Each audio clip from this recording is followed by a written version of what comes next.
standing at a bus stop, waiting for a bus. The bus is late. Somebody else comes to wait for the bus. Somebody who's very different from you. Now, what is interesting is when we meet somebody, we generally, without thinking too much about it, we do get an impression of people. We're going to do an activity now, and this activity is about you and about your identity. My name is Marlene Silbert, and the program that I initiated is called the Interfaith Program. Now I want you to write on the back what makes you the person you really are.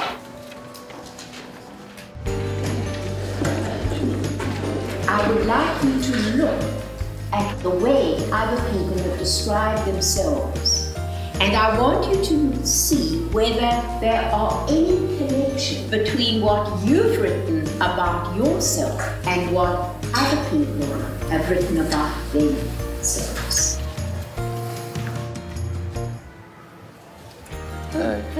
Hi, I'm Zachary. It's nice to meet you. When we speak about interfaith, we really are endeavoring to bring children together from different faiths, cultures, and traditions. In 1999, I was asked to develop programs for young people who would come to the Holocaust Center.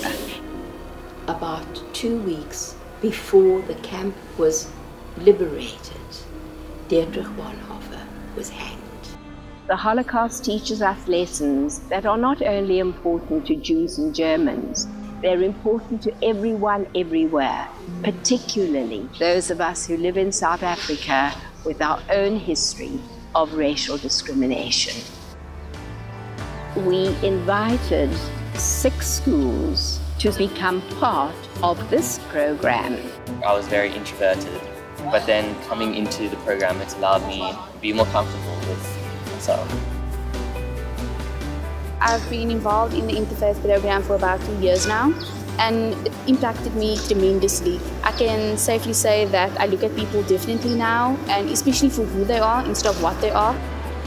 What I've discovered is the learners who are involved in this program with me over the past 4 years, they are very amenable and they can align, sympathize and empathize with the people in the downtrodden areas.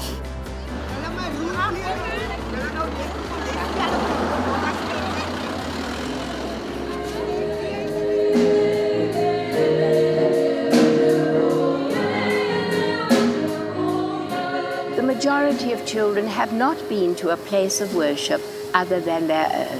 What that teaches them is, yes, we may do things differently, but the values inherent in all religions are the same. Morning, Islands. This is Abby and Grant, and they're from Herzliya High. In Hebrew, this is called a kippah. Jewish men, like myself, cover their heads with it during prayers, whilst eating, and before you enter a religious place such as a shul. With all the things happening in the world, wars and fighting, and just if we as young people can talk about it and bring it to the table, then I don't see why older people can't do the same. Young people need to learn to promote respect for human rights and to combat discrimination. These are South African heroes